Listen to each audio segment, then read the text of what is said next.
Peugeot has foregone its traditional petrol and new PHEV powertrains in favour of a new mild hybrid system for its next generation 3008 midsize SUV. This gets design changes and upgraded technology, but isn't enough to make it stand out in the most popular car segment. Stay watching to find out. The new 3008 has a streamlined lineup of only 2 grades, and we're in the flagship GT Premium Hybrid for this review. This competes against other popular mid-size rivals like the Toyota RAV4 and Mazda CX-5, but this is the most expensive option, and that might be hard for some to justify. The third generation 3008 has a mild hybrid powertrain, which pairs a 3-cylinder turbo-petrol engine with a 48-volt battery. There is a fully electric version overseas, but it's yet to be confirmed for Australia. The GT Premium is well specified. You get electric front seats with heat and massage functions, a panoramic sunroof, a premium 10-speaker focal sound system, as well as a 3D sat-nav. This also gets connected services, which means that you can get local information on car park prices and over-the-air updates. New features for this model include ventilated front seats and heated rear outboard seats, wireless Apple CarPlay and Android Auto. However, the biggest change has to be the floating 21-inch digital display, which houses the upgraded multimedia system and digital instrument cluster. But the full specs are in my detailed written review at carsguide.com.au if you need more info. The third generation 3008 has a handsome profile with its coupe rear styling and well-balanced proportions. There are some classic Peugeot design notes with the claw-inspired LED headlights and taillights, all of which manage to make this look quite interesting on the road. The only thing I don't really like though is the heavy use of plastic molding around the base of the car. Just looks a bit cheap compared to the rest of the finish. It's been a while since I've been captivated by a cabin space. But this is gorgeous inside, and it's got lots of interesting different design notes with a multi-level center console, really cute curved ambient panels in an angular dash, the floating display, and then just a heady mix of materials from Napa leather upholstery, grey knit fabrics, and aluminium accents. It just looks really fresh-faced and quite pretty inside. The front row is where you get the best of everything when it comes to space, amenities, and storage options. The seats are really comfortable before you even use any of the extra functions, which means that longer trips feel like a dream. And I really like the massage functions in particular. However, their duration time seem to be quite sporadic in their length. The individual storage options are quite clever, and you get lots of options, including a sunglasses holder, glove box, middle console, and a center console box, which is cool. And you get the usual drink bottle holders, as well as a dedicated phone cradle. Charging options are sufficient with 2 USB-C ports, a 12-volt socket, and a wireless charging pad. The upgraded multimedia system is a little bit fiddly to use until you get used to it, and sometimes some of the icons can be a little bit small because it's not all that tall, and that just means that you might press the wrong button every once in a while. I really liked how simple it was to connect to the wireless Apple CarPlay, and the customizations available on the instrument cluster and this quick access menu panel are quite good. Although I did find that on this panel and the multimedia system, the touchscreen can be a little bit laggy at times. Due to its relatively short length of 4,542 millimeters, this rear row doesn't actually feel like one that you'd get in a mid-size SUV. It's rather cramped back here, and in fact, the first thing my 8-year-old said when he hopped in was, "Legroom's a bit tight, Mum." I've had more room in a third row, but the seats are fairly comfortable because they're thickly padded, which is good, but there's just not a lot of room in here for 3 adults to sit side by side. 2 adults are going to fit best.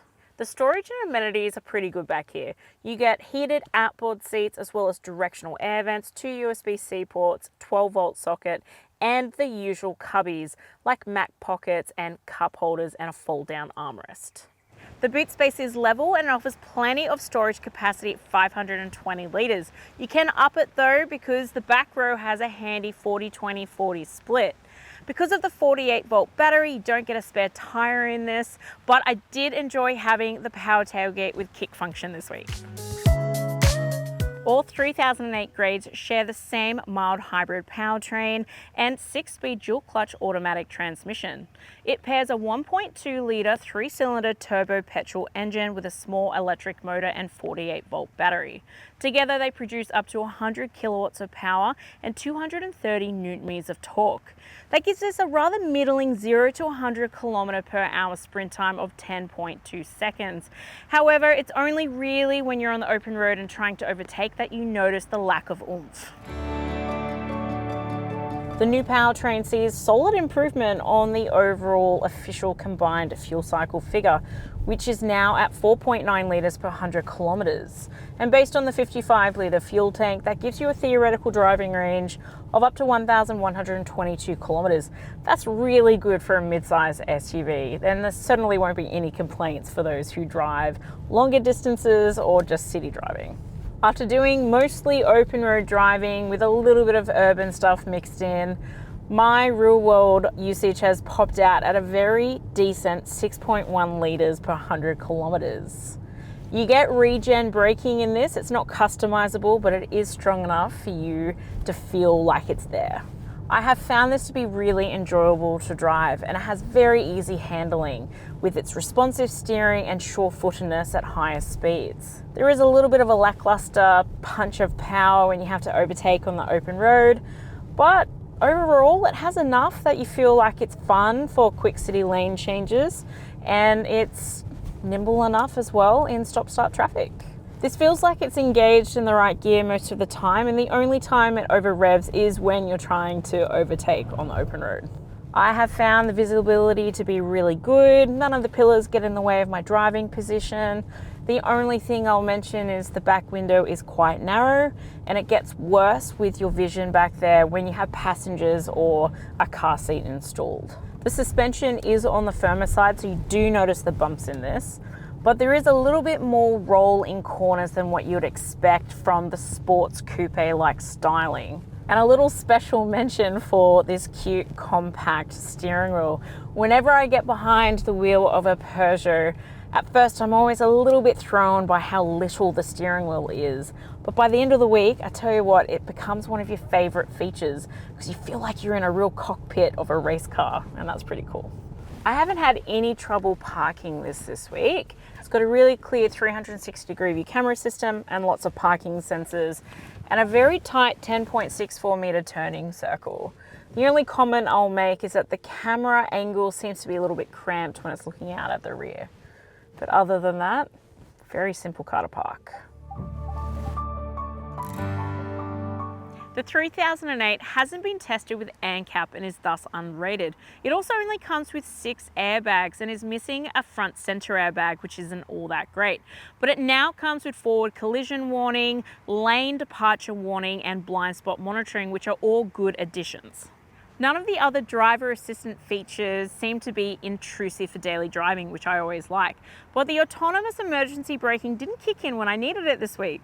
I was going through a roundabout and someone blew through without looking, and I almost T-boned them, but I didn't get one warning signal or alert on the car itself, which was really surprising.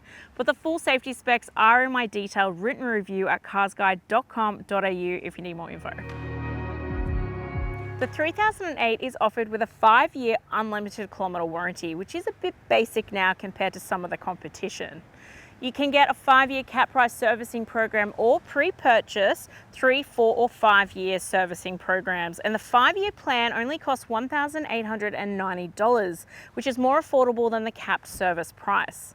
Servicing intervals are really good at every 12 months or 25,000 kilometres, whichever occurs first, and this is quite nice for those who put a lot of Ks on their car every year.